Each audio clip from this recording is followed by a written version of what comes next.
Hello guys, जैसे कि आप सभी जानते हैं हमारा steno for all YouTube channel है। बेसिक से लेकर एक्सपर्ट लेवल की आपको क्लास उपलब्ध कराई जा रही है। ये आज 7/6/2021 की सेकंड डिक्टेशन है, जो कि 9:30 के बाद में दूसरी डिक्टेशन रहती है। इसके बाद में डिस्क्रिप्शन में लिंक रहता है दोनों डिक्टेशन के साथ में। आप उस लिंक के माध्यम से, गूगल मीट के लिंक के माध्यम से जुड़कर अपनी कॉपी की आउटलाइन देखकर पढ़ना चाहते हैं तो पढ़ने का आपको मौका दिया जाता है यहाँ पर सभी के लिए। और stenoforall.com पर आप इस डिक्टेशन को टाइप करके देख सकते हैं। साथ ही डिस्क्रिप्शन में बहुत सारी किताब, स्टेनो से रिलेटेड किताब हैं, उनके लिंक रहते हैं। आप कोई भी किताब देख सकते हैं। अगर आपको मार्केट में अवेलेबल नहीं हो पा रही है तब आप पीडीएफ के रूप में इसको डाउनलोड कर सकते हैं। आते हैं अपनी डिक्टेशन की ओर। रेडी?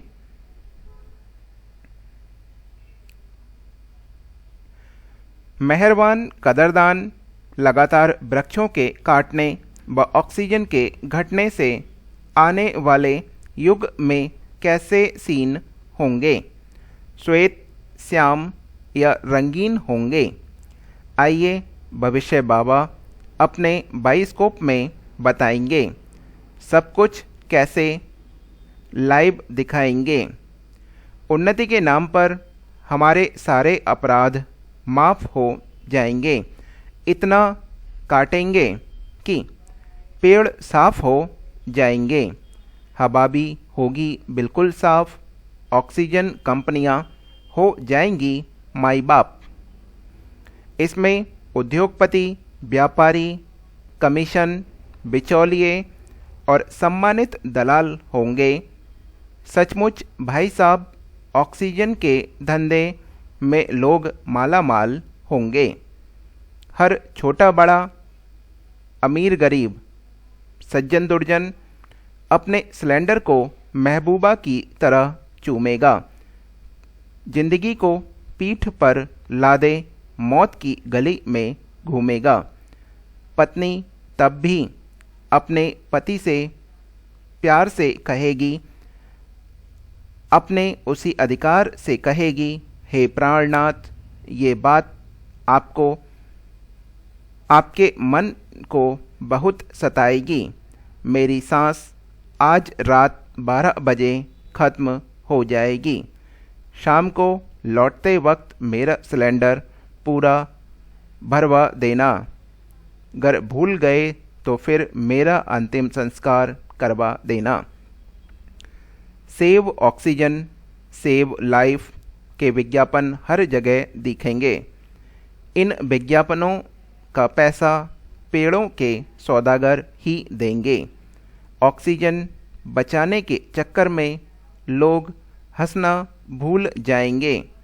खेलकूद, दौड़ भाग, इवनिंग मॉर्निंग वॉक जैसी गतिविधियां ऑक्सीजन की फिजूल खर्ची के रूप में देखी जाएंगी। डॉक्टरों की दुकान ऐसी चलेगी कि लक्ष्मी जी लक्ष्मी जी दौड़ी आएंगी। अस्पतालों की छतों पर होगा गिद्धों का डेरा। रात तो रोज होगी पर होगा ना सबेरा। लोग घुटनों के बल झुककर पेड़ों से कहेंगे, हमें दे दो क्षमादान। लूट हो चुके पेड़ कहेंगे, हम तो चले, अब तुम जीते रहना ए इंसान। बस इतने में ही आप घबरा गए, कम खुराक में अफरा गए। भैया, ऐसे घबराओगे तो सिलेंडर युग में कैसे जाओगे? क्या कहा, नहीं लादना सिलेंडर, नहीं देखना ऐसा कैलेंडर।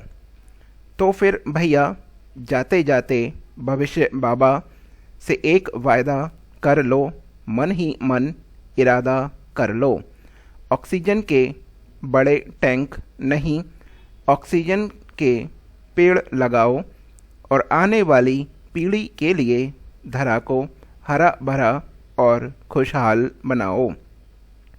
यह बहुत ज़रूरी है कि सरकार के निर्देशों का पालन करते हुए अपराधियों को सज़ा दिलाने में तेज़ी लाई जानी चाहिए।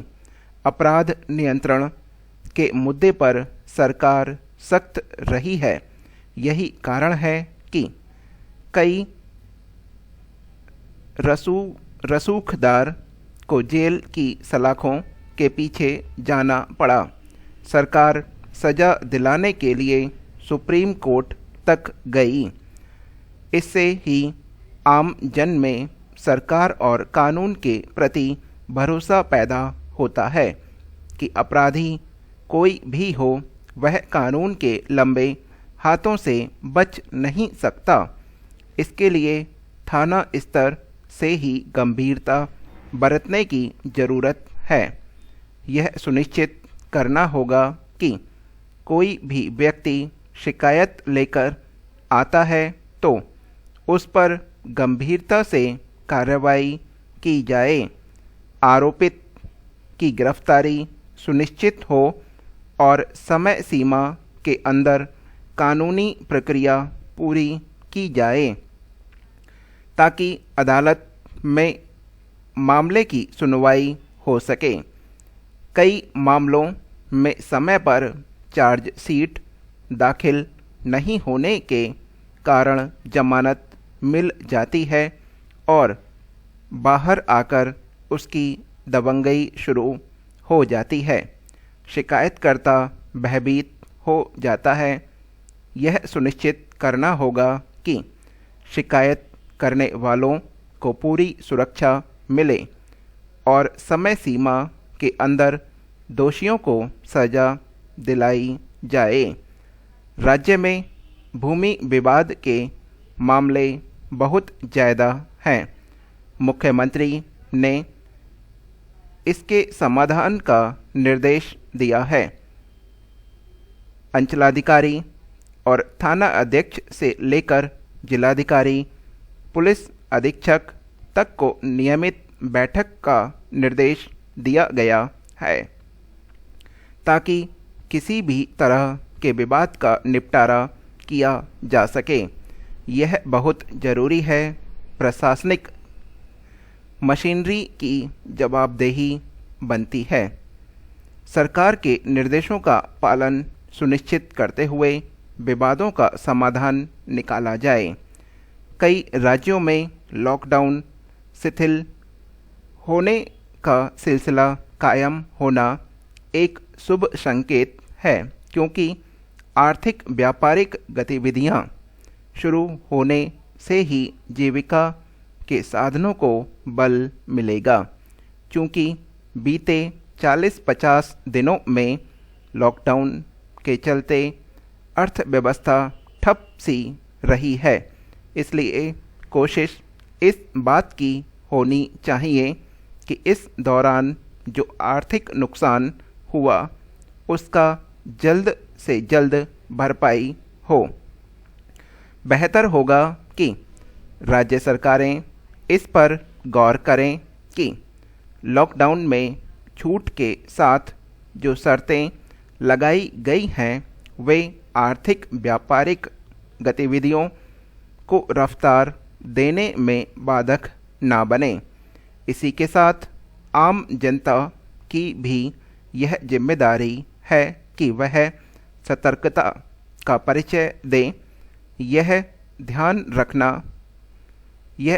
रखा जाना चाहिए कि कोरोना संक्रमण को काबू में रखना आम लोगों के बलबूते ही संभव है। सरकारें और उनका प्रशासन एक सीमा तक ही लोगों को सतर्क रहने के लिए प्रेरित कर सकता है। उसकी ओर से कोरोना संक्रमण से बचे रहने के उपायों को लेकर रोक टोक करने, जुर्माना लगाने आदि की अपनी एक सीमा है। यदि लोग स्वेच्छा से इन उपायों का पालन नहीं करते तो हालात हाथ से फिर फिसल सकते हैं। इसकी अनदेखी नहीं की जा सकती कि संक्रमण की दूसरी लहर ने इसीलिए प्रचंड रूप धारण किया क्योंकि लोगों ने ऐसे व्यवहार करना शुरू कर दिया था जैसे कोरोना पर विजय पा ली गई हो। कम से कम अब तो वैसी भूल नहीं की जानी चाहिए।